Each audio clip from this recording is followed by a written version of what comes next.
This is the EWN Podcast Network.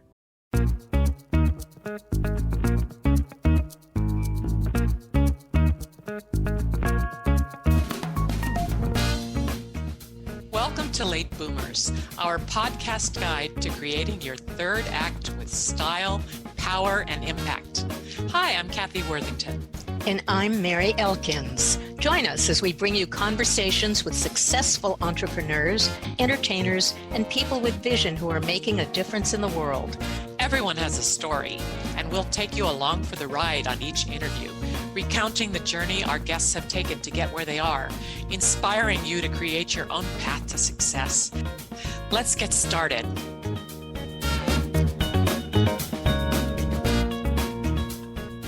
Hello, this is Kathy Worthington. Welcome to Late Boomers. Today we have as our special guest, David Bernstein, MD, a highly respected award-winning physician who is board certified in both internal medicine and geriatrics and practicing in Clearwater, Florida. His 40 years of experience have provided him with opportunities to observe and empathize with thousands of adults as they age. His 40 years of experience as a physician has provided him with opportunities to observe and empathize with thousands as they age. His insight and ability to monitor patient patterns and outcomes compelled him to share what he has learned with others. And I'm Mary Elkins. To exercise his brain, Dr. Bernstein writes about his experiences. Scientific research has shown that developing new skills, such as writing and publishing, leads to neuroplasticity and neurogenesis, meaning growing more brain cells and, let me see what I wrote down, rewiring your brain. Dr. Bernstein's publications include I've Got Some Good News and Some Bad News, You're Old, Tales of a Geriatrician, What to Expect in Your 60s, 70s, and 80s and Beyond, Senior Driving Dilemmas, Life-Saving Strategies, The Power of Five, The Ultimate Formula for Longevity and Remaining Youthful, and The Power of Five, A Journal for Health, Longevity, and Wellness. He's also a public speaker, enlightening people on the complexities of aging. Welcome, David. Thank you very much. I appreciate being with you ladies today. Wonderful to have you. Tell us what a geriatrician does, and what is it that a geriatrician knows that makes him an expert in longevity and remaining youthful? Well, thanks for asking. I love being a geriatrician. And when I was growing up, several things happened.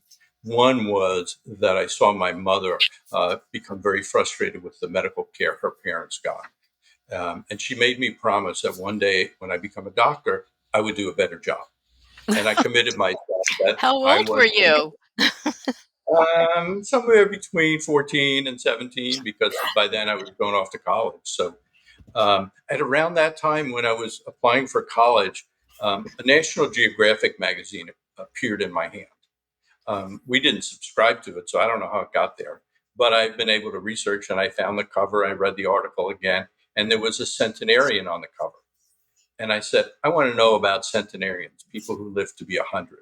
So I combined that and a few other experiences in my life and decided that when I went to medical school, I would train to take care of older adults, which is what a geriatrician does, a medical doctor who takes care of older adults. And it's a wonderful career. Well, please tell us who in our audience should be paying attention to what you have to say today. Everybody. The fact is, everybody is getting one day older every day. So who better to speak to an audience of aging adults, even if you're 20, 30, and 40, than someone who's had experience with patients 70, 80, 90, and 100. And I'm proud to say that when my patients turned 100, I was a little sneaky, but I gave them an appointment on their birthday.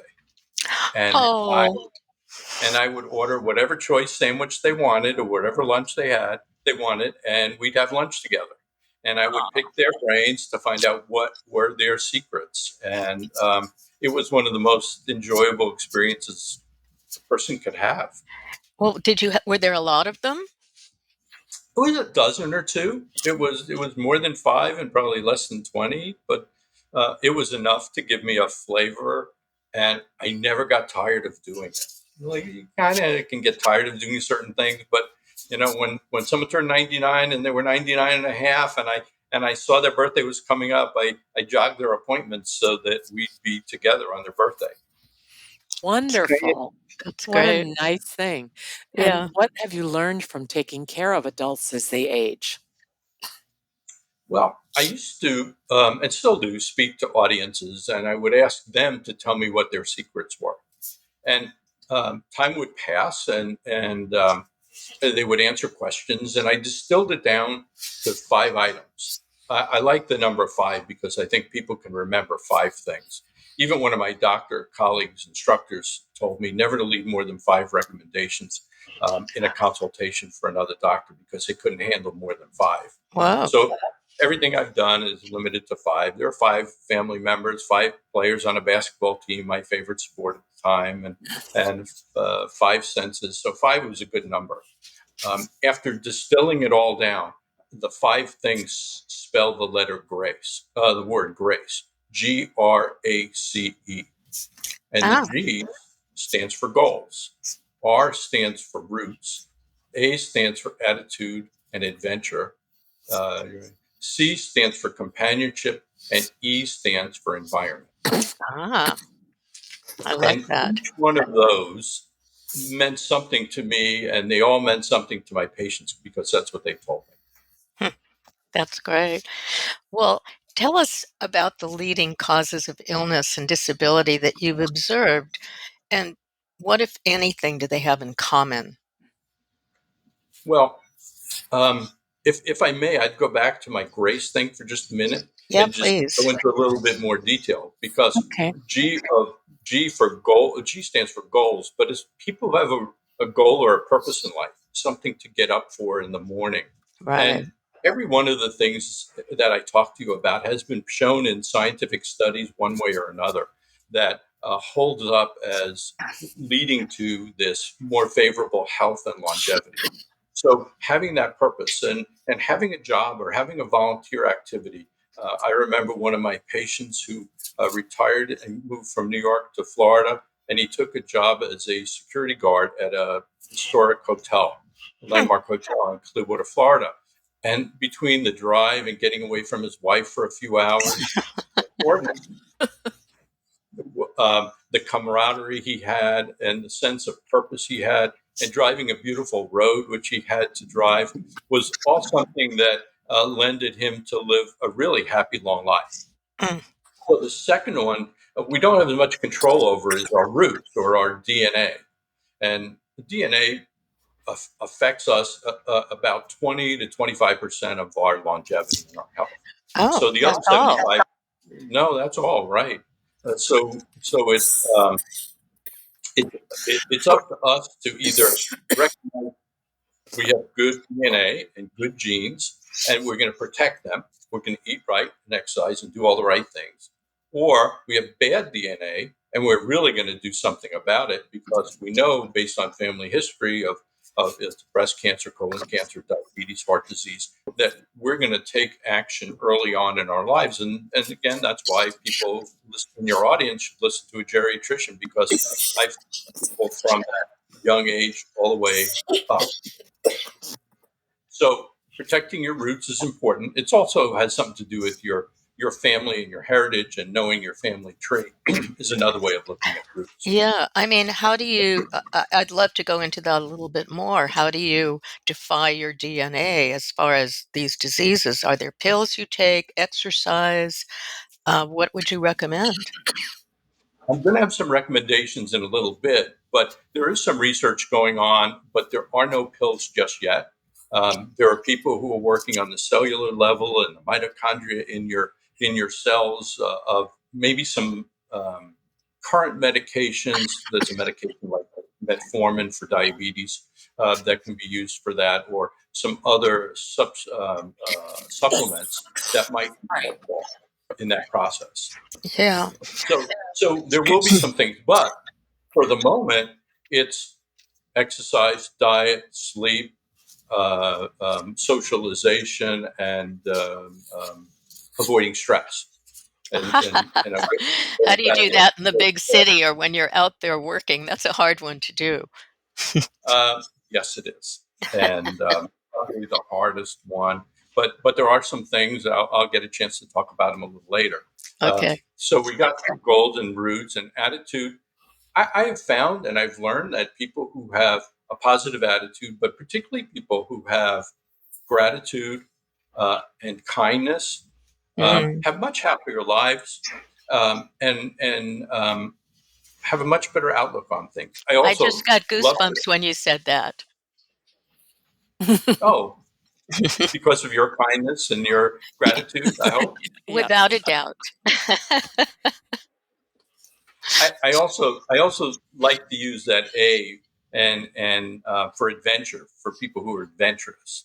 And I have a cute little story to tell you about one of my patients who turned 100. And during our visit, during when she turned 100, I started asking her a bunch of questions, and she looked at me and she said, "Is this a quiz?" I just marvel that the difference between her age and my age. I think about mayonnaise.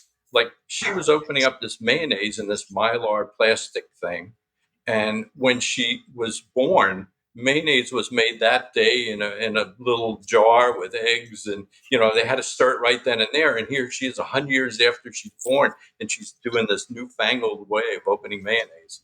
But before she turned 100, and she had beautiful blue eyes, and she would stare at me and oogle at me like I was Rock Hudson, and Oh. and she was never married, if I remember. And I said to her, "What was the most exciting thing you did in your life?" And she looked at me and she said, "Nothing." And my heart sank a little bit. And I said, "Come on, tell me, there must have been something." Oh. And I had a moment of clairvoyance.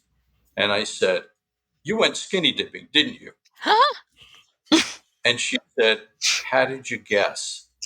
It was just something that came into my head. And she told me a story that it was in the 1950s at the Hotel Nacional in Cuba, Havana, and it was a co-ed thing. And there were men and women. And I said, "Well, how did it end?" And she said, "Well, after a couple of hours, the security guards came in and made us go away." But stories like that were really great. But I thought about what it was like for this woman who led a pretty mundane life, that she had that adventure in her at least at one time. Mhm. So we talked about goals, roots, attitude, companionship, which is a big theme for me in lots of things I talk about. But having a companion has been shown to lengthen our lives, and people who have long-standing relationships or are married are known to live longer. And so, it's making that companionship work, and it doesn't have to necessarily be with a spouse, but other loved ones and families and other connections. And Yeah. that's another important one. And E stands for environment. It's outside, living in a peaceful environment, unlike the stressful one that you mentioned, but a peaceful environment, and getting out and being with nature, because I know that that's healthy for us. Or what we put in our bodies and how we take care of the internal environment of ourselves. And that's a big component of my Power of Five formula. I But love that. that's and people can remember the word grace, and they just go, "What did that G stand for?"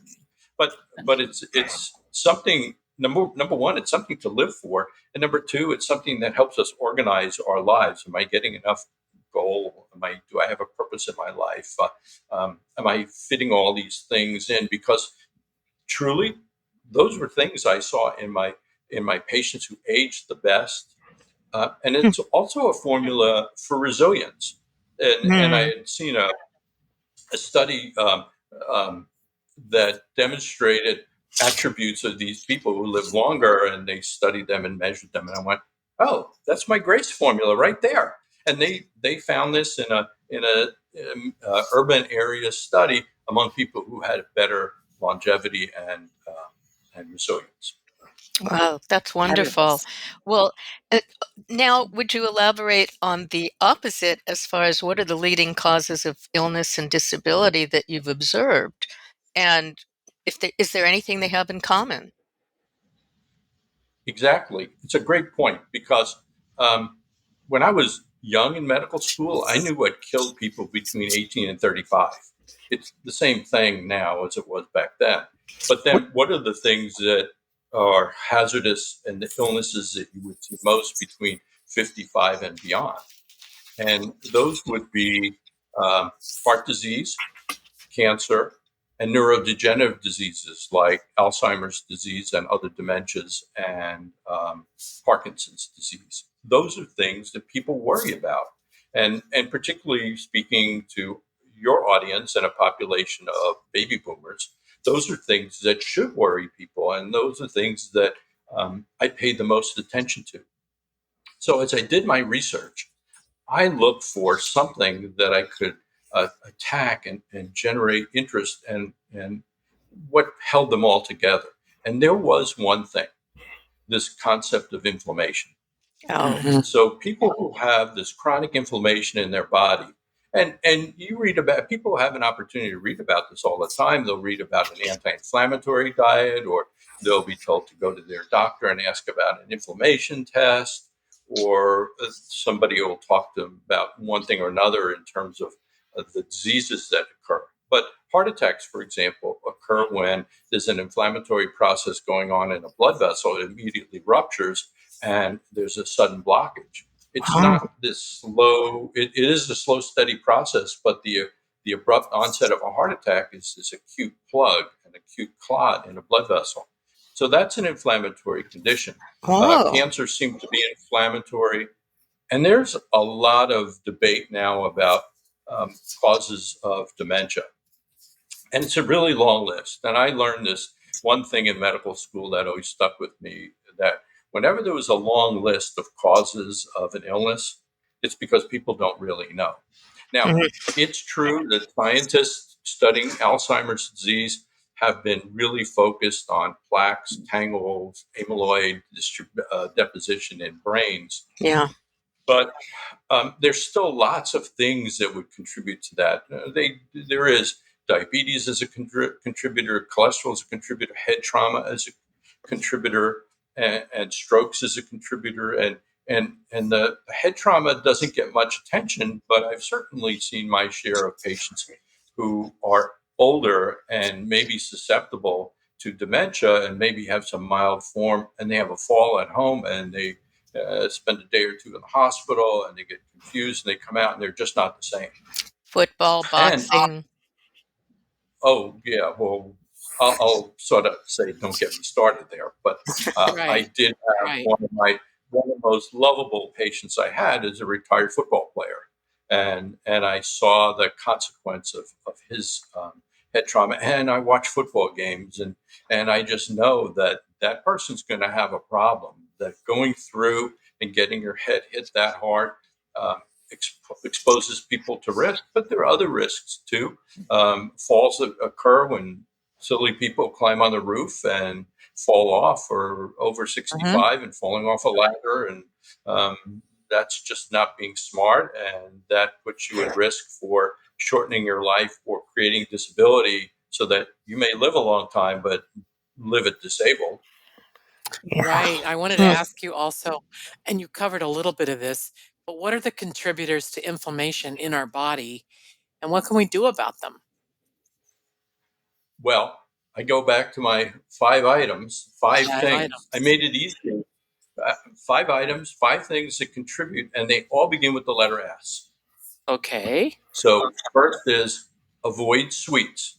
That's sugar, carbohydrates, because Darn. these are things. These are, yeah, really. These are things that are known to contribute to inflammation in our body and diabetes and the food industry and manufacturers know how much sugar to put in a product to get people hooked and dependent or addicted to it. And I started at an early age, and there were breakfast cereals with Captain Crunch on it, and Fruit Loops, and things that, and Pop Tarts, things that the three of us may have eaten if we were bad when we were growing up. And Butterfingers. that was a good one. Well, And those are, what was that one? Butterfingers. I think that's funny because I still eat it at Chocolate chip Halloween. cookies. Well, Yeah. those food scientists knew how much sugar to put in them, and they still do it. And I see it in my grandkids. It's like, how do you get your kids not to eat that? Because it creates the same kind of addiction as any other chemical addiction or phys- over exercising, sexual addiction, and all the addictions we have something to do with dopamine in our brain. Mm. And it's a trigger of dopamine, which is a pleasure chemical, and sugar triggers that.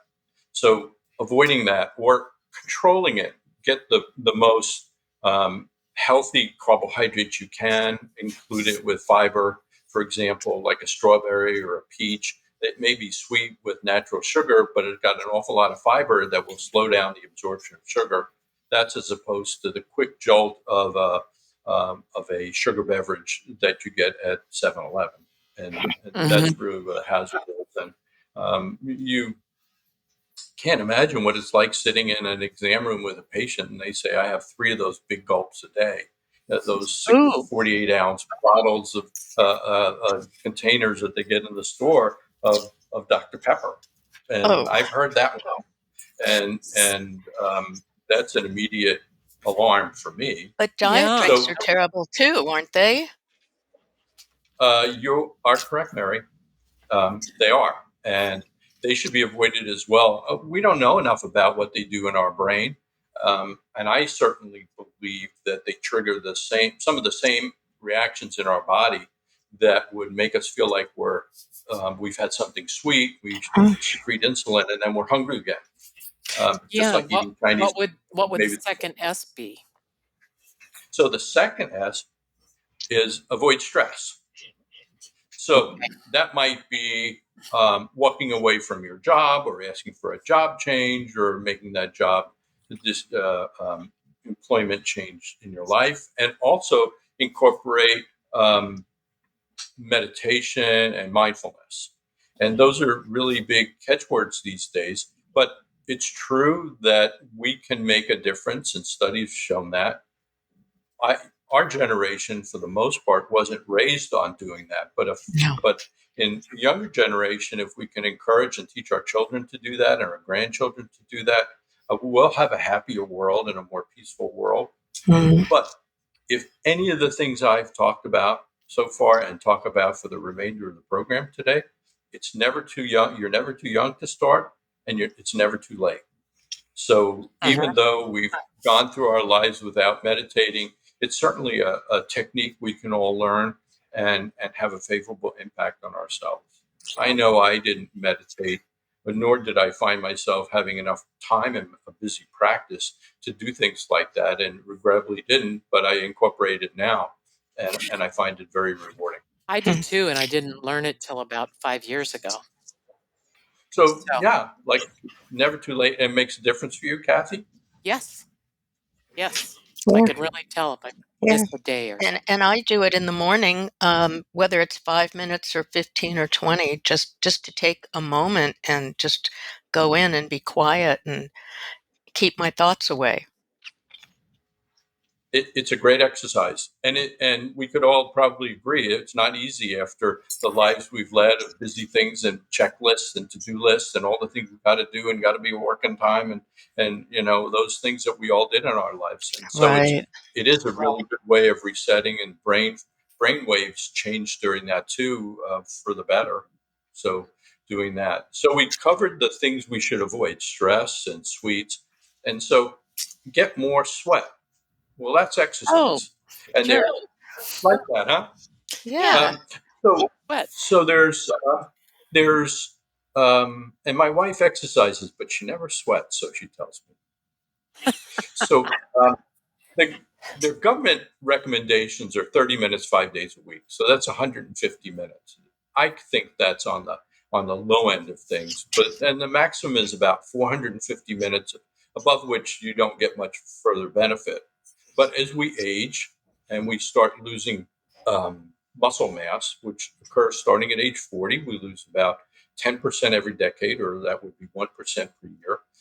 We could age and lose our muscle mass if we don't eat right and we don't exercise, and that puts us at risk for falls. So having and maintaining muscle mass. So it may be that you do 30 minutes of walking and 15 to 30 minutes every day or 3 days a week of strength training.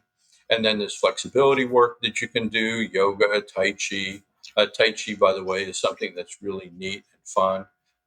Maybe a bit time consuming, but it's a really good activity to do. And I've incorporated all of these at one time or another in my life. I did Pilates, I still do spinning, and I have a Peloton at home for 5 to 7 days a week. So those are all things that have been shown to be very effective for people. And another point I'll make about my 5S's is they all take intention. You need to know that there's a schedule. I'm going to do these things, that nothing is going to get in my way, that incorporating each one of these is essential for my longevity and avoiding that inflammatory process and avoiding long-term disability. So those are things, you set your intention and put it kind of in your mind, but put it in your mirror in your bathroom so you can look at it every day. Am I getting my 5S's in there? So we talked about sweets and stress and sweat. The fourth one is sleep. Ah. And people with sleep disorders is now recognized as a really significant problem. And I started recognizing it, some in myself, but in my patients who were very resistant to being evaluated and being treated. And there was a limited number of sleep physicians in my local area. And I love taking care of my patients from the minute they walked in to the minute they walked out, and giving them as much value. So I learned a lot about evaluating and taking care of patients with sleep disorders and asking the right questions. There's a generation that relied on sleeping pills. And those people were incredibly resistant to any kind of change. And I had to recognize that I wasn't going to change them. But there were other people with sleep apnea, which can be a challenge to treat. But when I knew my patients pretty well, or when a new patient would come in, and I just scan really quickly and look at their chart and look at their neck size, look at their waistline, look at their weight, look at what medicines are on, and then they'd say, I'm tired all the time. I'd say, well, I'd make it seem like I was working really hard, but by the time my chair wasn't even warm yet, by the time I knew they had sleep apnea on top of their other conditions. And there was a lot of resistance to treatment. If you know anybody who has sleep apnea, you know that they're treated and they do really well and they feel very different and much better. Or they're very resistant and they say, I'm not wearing that mask. I don't know what it would be like to sleep in bed with my spouse. And, he won't want to, and, they didn't really ever say that, but that was my envisionment in terms of what was going through their minds. I'd be surprised if they didn't actually say that. Of course they feel that way, Yeah. I kind of made them say it. It's like, you think you're not desirable? After you have your intimate moment, you put the mask on. It's like, what's the big deal? You'll feel so much better. Oh, no, I wouldn't do that, doc. I'll talk to you about it next time you come in 3 months. So, I whittle away at it. And so my final S, my favorite, and the favorite of baby boomers in our generation, is sex. Avoiding sex? No, getting more sleep, sweat.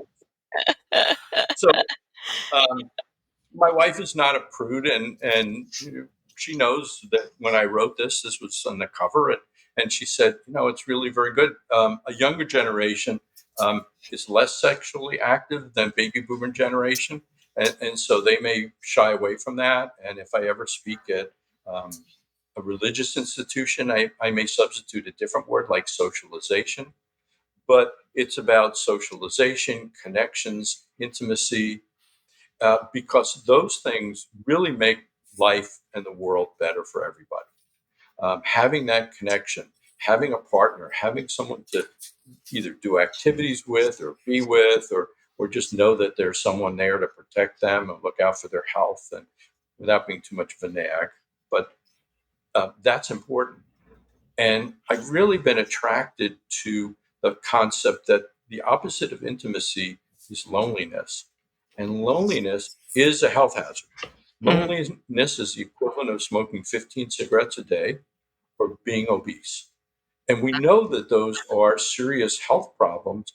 And so it's prevalent in our society. And I wrote about the concept before the pandemic. Yeah. So people were talking about this before the pandemic, and certainly most anybody would agree it's gotten worse, and it's gotten worse across the board. Even I with young hate, people.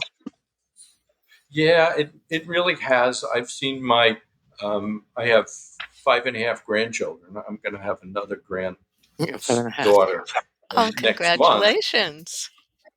Thank you. I've seen it with the isolation of some of them, particularly the one who's 2 and 3 years old now, who went, from the time he was about a year and a half to 3 years, where the pandemic um, eliminated some of the activities that his older brother had before the pandemic. And in terms of socialization, it's been a little bit more difficult for him. And then I hear about it in older age kids in elementary school and beyond. And in last year, taught a colloquium at the medical school, and I had a first and second year medical student. And the second year medical student had a limited number of friends, but had class the first year, but never went into class again. All of her work was done at home. Some meetings would take place where you examined cadavers or or uh, um, mechanical patients. And then the first year student did all her work at home and didn't have colleagues and didn't have sharing, didn't have study groups in person. So I thought, I think there's a significant problem associated with that. But Well, like I what said, do you it advise for predated the that? pandemic. What do you advise for that? Because there's so many young people, but also older people who've lost their spouses and their children have moved away. What do you advise for that? Like all the things I mentioned so far, it takes an intention. It takes a desire to meet people.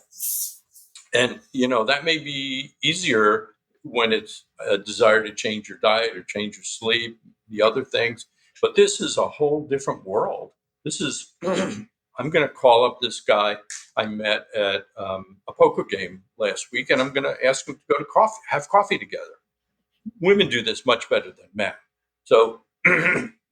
men are horrendous about it, but it's taking a first step, risking rejection. But the positive is that you'll have a conversation and you'll have someone you can talk to. But then put yourself in situations where you can meet people by joining a club or playing golf or playing tennis or pickleball. I think I heard somebody on, maybe you guys on a previous podcast, talk about pickleball. But pickleball is another, or an art class, or a photography class, or different kind of clubs, or bird watching. You're going to be with people, and you'll find someone that you can relate to, and then build on that relationship.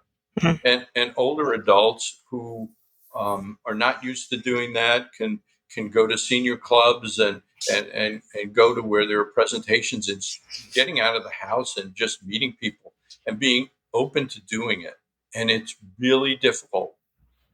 Sometimes I would talk about that. It's like wearing your shoes on the wrong feet.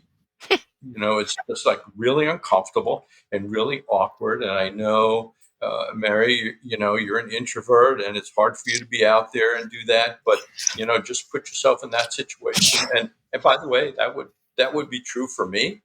And so, and it's very draining to go out and try and put yourself out on those skinny branches where you can be rejected or awkward about finding a date to meet up with somebody.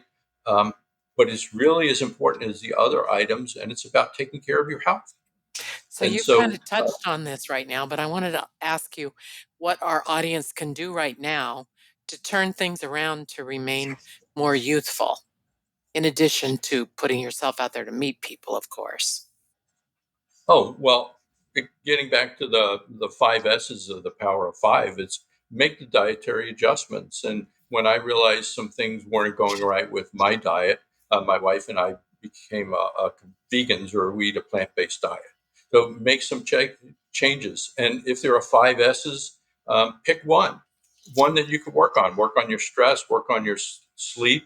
Um, there's some wonderful opportunities to learn about sleep. For example, I listened to a 30-part podcast by Matt Walker last month, and he had an enormous amount of material that even What does he call that I learned. podcast? You remember what he calls it? Interestingly enough, it's called the Matt Walker Podcast. Ah, Oh, He's a professor at University of California at Berkeley, oh, um, oh, great. and and it was magnificent. And somebody can say, okay, I'll embrace that. I'll learn the facts and the things that I can incorporate about sleep hygiene, which is your bedroom, your bed. It's for sex and sleep. That's it. No reading, no eating, no smoking. Your bedroom should be dark. You should cool it off at night. You should make sure your mattress is comfortable. You should. A very key point about some of this is if you go to bed and you're not sleeping after about 20 or 30 minutes, get out of bed. mm, I really? heard And that recently, and I was amazed by that because I always thought I should stay in bed. Well, you know what? One of the I'm going to get back to that in a minute, but one of the treatments that physicians are taught to recommend is something called cognitive behavioral therapy, CBT. And what among the things that are taught in CBT are things I talked about, but it's if you're not sleeping in your bed, well, your brain is going to say, I'm going to go in that flat thing and pull the cover up because that's a place I can't sleep. I have a bad time. And your brain has now learned that falling asleep is difficult, and they're going to continue to make it difficult. So the idea is to get out of bed, go to another room, occupy yourself for a little bit of time. It should not include a screen where there's light, like a phone. Try and read a magazine or a book that doesn't shine blue light in your eyes and wake you up and throw off your brain chemicals. But just being out of bed, 15, 20 minutes, go back in bed, give it another try. There's some other things about trying to get your 7 or 8 hours of sleep every night. But if you can't, find because you're not tired, delay your going to bed, but get up at the same time every day. Try and put yourself in a standard 7 day a week. I go to bed at 11. I get up at 7. That's my 8 hours of sleep. Good, I got it. Well, if it's not working, I'm still going to get up at 7, but I'm going to stay up till 2 in the morning. Oh, I'll be tired by then. I won't have that. This is the place where I can't sleep. I'll fall asleep. And then gradually you walk that back to 1:30, 1, 12:30, and you'll get to That's 11 good o'clock. advice. Yeah. And do you It, have some other tips that you can share that you've observed in your oldest patients that may have contributed to their long and healthy lives? I go back to some of the things that I talked about with Grace, because people who had happiness and goals and a purpose and have positive attitudes, they were my patients who astounded me at how long they lived. I had a whole host of retired Salvation Army officers who exceeded what I would have expected their life expectancies to be. And I think it's because their work in a service to mankind that had a significant impact on their lives. Um, I have a Wonderful. 102-year-old aunt who lives in Los Angeles. And I visit her every time I go, and some of her kids live in Los Angeles, so I'm there enough. And I sat down with her. I sit down with her every time I'm there. We have coffee and a bagel or something like that. And she's always kind of forcing some extra food on me. And I said, Aunt Flo, what's the secret? And she said, by the way, I want to be in your next book. And I said, but what's the secret? And she used a Hebrew or Yiddish word. And she said, mazel. And for your listeners who don't understand that word, it means luck. She said, I didn't do any of those things. And I said, come on, Aunt Flo, you did. I know you had a lot of friends and you had a big community of people, because every time we came out for some kind of occasion, they would be invited over. And I knew your friends X, Y, and Z, and they were really very nice. And I met them at your granddaughter's wedding, and they were in their 90s, and they all asked me medical questions, but they were invited to the wedding. They were your family. And you have a purpose. You have, she has, at age 100, well, 90 leading up to 100, she would go to her pottery class, and she played cards with a group, and she was in a book club. So she stimulated her mind. She worked on her neuroplasticity, maintaining those connections that were really incredible. I did have a patient who really did all my five S's. Mm. She exercised every day. She ate. She was slender. She And had she friends. was 100. No, she didn't make it to 100. Um, she developed dementia. Oh, However, what I would say about her is she delayed it a long time with all that behavior. She was really she had gotten to be 89 or 90 when she moved away from the area because of her memory. But her friends were looking out for her, and she really did exercise every day. She was about as fit as anybody can be, and she was a favorite of mine. well, what about baby boomers and millennials? What should they be paying attention to today with what you've said? I hate to be a broken record, but it's all the same. The one thing I can tell the younger group is that if they can really apply themselves and do this really well, in the next 10 years or so, there will be commercial products that will reverse a year or two off their lives, and always reset that clock backwards.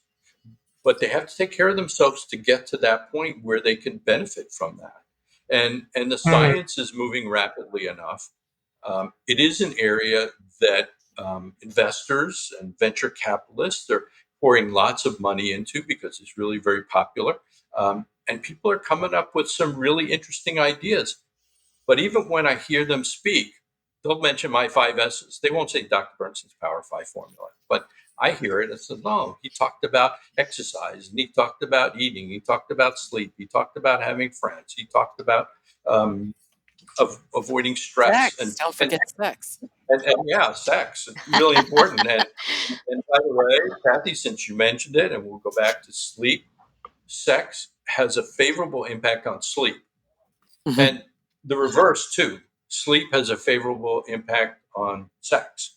So if you sleep well, you'll be more emotionally attached and want to participate. And by participating, it will be like a sedative and put you to sleep. Can you So share a there's I little like bit that. about your family? Share a little bit about your family and your hobbies, just for the listeners to get to know you a little bit? oh, thanks for asking. I love to point out that my father was an immigrant to this country. He lost his father when he was 16, Mm. and he was self-made. He was a combat wounded World War II veteran, and I learned a lot from him being a successful businessman Mm. and his determination. And one day he gave me a little booklet he carried in his pocket, which I never just in my life can't imagine him carrying one of these little booklets, but it was about gumption. And he said, "You need to read Gumption. this book, this little book about gumption." I never forgot. But it was like that's how he got to a successful career in the garment business, and he was really quite successful. And having a lower extremity amputated because of his war injury, Oh, um, he had some things that I always remember him telling me that when he got out of the VA hospital, he went up to the Catskill Mountains and someone taught him how to ice skate. He said it was the guy who won one of these barrel jumping contests, and he learned, it. And prostheses are not what they are today. They were really quite rudimentary, and he learned to ice skate. And when he turned 50, he decided he was going to learn to play golf. He taught me all the wrong things to do, but he loved going out and playing golf, and it was a big part of his life. And it just stood for so much for me that he did that. And my mom was a great woman who was a great um, raised a family and cooked for us and gave us lots of incentive and did something unusual. But she took me off to college in 1973 when I don't think many parents did, or may have been the one of two times she ever visited me in college. But they were a really great support system. And in terms of my life now, I retired from my practice a couple of years ago, and I'm full time trying to spread the word about my books. And even that Power of Five book, I converted to an online course so that people can see my face, even in this shirt, with a 5 hour talking about the Power of Five and giving some of the information that I shared with you today. I've had lots of other projects that I've done in my retirement, and I get up and I exercise 5 to 7 days a week. We eat right, and I've really done something. I want to admit that I practice what I preach. I've interacted with men I didn't know very well. I'd seen them in the community, and I'd say, "Yeah, why don't we get coffee?" So I have 3 or 4 guys that I've met and I have coffee with, and I have a group. One of my friends calls retired old men eating lunch out, Romeos. So I've convinced them to bring lunch and have it at the park, which is about a quarter of a mile from my house. So I'll pack up a lunch and go to the park, and we sit around and we talk And you about walk to the whatever. park, right? You I walk to walk to the the park. park.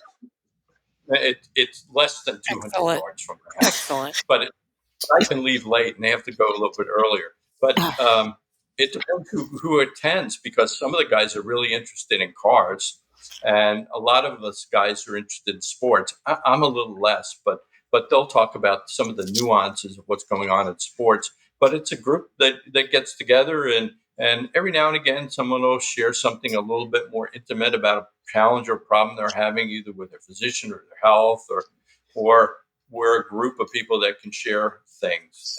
And it is an evolutionary process, because it doesn't just start with a snap where people trust one another with those kind of things. And I'll go back to the fact that I compliment women that they can do it so much better. I have a wonderful wife, and I hear her on the phones with her friends, and all the details that she shares, and knowing the names not only of her friends' kids, but the grandkids, and know that they're in third grade or what book they may want to read. It's like, that's a little much for me, but That's very moving. That's It's very that's moving. incredibly wonderful, important. David. Yeah. David, is there you have grace and you have the 5 S's. There is so much for our audience to think about today. Is there anything else you'd like to tell them? I would encourage people to take a look in the mirror and evaluate these things. My website is power of the number 5life.com. And my wife has published some really great recipes on our website.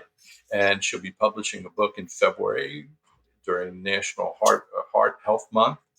And my course is available for purchase. Do something, do it with intention.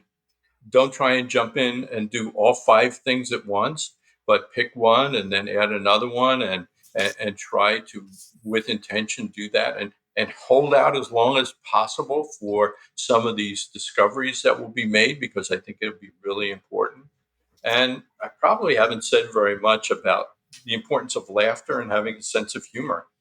Ah, And I know as we've been talking today, I see lots of smiles and little giggles and laughs about some of the things we talked about. But laughter makes the world go round, love makes the world go round, and those are things that are really important. And I think the other thing that maybe I didn't mention too much is do something different. For me, becoming a writer 10 years before I retired was new brain cells, new discoveries, new techniques. And the publishing industry changed dramatically from the time I was a kid, but in the time I went to a writing course in like 2005, and when I published my first book, it's like everybody had a publisher, and now it's like you can self-publish stuff and you can do really well, and there are people who can help you, but then you need to learn about marketing and so forth. And I'm sure between Kathy and Mary that you've had to learn about podcasting and it's all these different techniques We and continuously do, and and new and more. platforms and new yeah, and there's a recording tech. platform and there are editors And and new people who do people this. that we meet all the time on these podcasts. It's wonderful, and new adventures.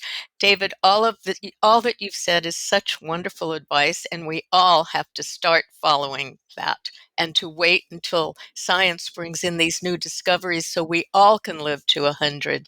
Thank you so much. Our guest today Our guest today on Late Boomers has been David Bernstein, MD. You can find him on davidbernsteinmd.com and on his website. David, what is that again? Would you tell our listeners and our audience what that is again? Well, but they can get me on the first one, but also powerofthe5life.com. Mm-hmm. Thank you. Either way, it'll take them to my spot. And I have some really good things. And I'm so proud. This week, my blog was about, it was a little controversial because usually it's about choosing a nursing home or eating right food or exercise. This one was about what happened to that football player who from the Buffalo Bills and how science and medical technology saved his life and the importance of respecting science and not cherry picking because science has some of the answers that we all seek. Mm-hmm. And so that's what that was about. And I mentioned it because I've gotten a lot of comments about it, favorable comments, by the way.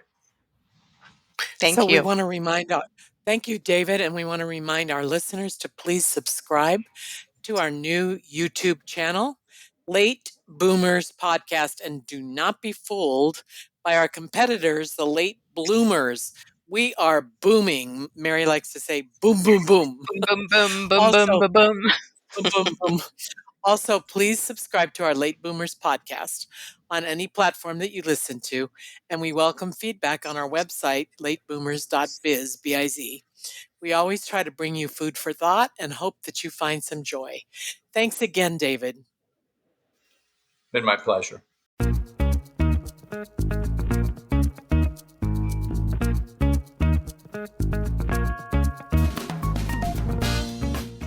Thank you for joining us on Late Boomers, the podcast that is your guide to creating a third act with style, power, and impact.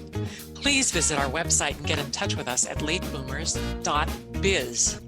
If you would like to listen to or download other episodes of Late Boomers, go to ewnpodcastnetwork.com. This podcast is also available on Spotify, Apple Podcast, and most other major podcast sites. We hope you make use of the wisdom you've gained here and that you enjoy a successful third act with your own style, power, and impact.